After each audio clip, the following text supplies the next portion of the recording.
தீபம் சேனலுக்கு அநேக நமஸ்காரம். இன்றைய தலைப்பு வீர சுதர்சன ஆஞ்சநேயர் வரலாறு. கும்பகோணத்திலிருந்து சுமார் 8 கிலோமீட்டர் தொலைவில் உள்ள திவ்ய தேசம் ஆத்தனூர். இந்த திவ்ய தேசத்தில் 20 அடி நீளம் 10 அடி அகலம் கொண்ட சிறிய மண்டபத்தில் வீர சுதர்சன ஆஞ்சநேயர் கோவில் உள்ளது. மண்டபத்திற்கு சற்று வெளியே ஸ்ரீராமரின் பாதம் பதித்த ஒரு கல் உள்ளது.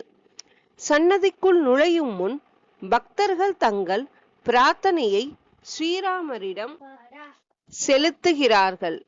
மண்டபம் இரண்டாக பிரிக்கப்பட்டு முன்புற பாதி பக்தர்கள் தரிசிக்கும் இடமாகவும் பின்புற பாதி ஆஞ்சநேயரின் கர்ப்ப கிரகமாகவும் உள்ளது. கருவறையில் வீர சுதர்சன ஆஞ்சநேயர் 7 அடி உயர திருமேனி உடையவராய் கிழக்கு நோக்கியவாறு வடக்கு நோக்கி நடக்கும் கோலத்தில் காட்சி அளிக்கிறார். ஆஞ்சநேயரின் வாள் தலைக்கு மேல் சுருள் வடிவில் உயர்த்தி காணப்படுகிறது. வாள் சுருளின் மையத்தில் 12 இதழ்கள் கொண்ட ஒரு சக்கரம் அமைந்திருக்கின்றது. இப்படி தலைக்கு மேல் சுதர்சன சக்கரத்தை கொண்டிருக்கும் ஆஞ்சநேயரை நாம் வேறு எந்த தளத்திலும் தரிசிக்க முடியாது.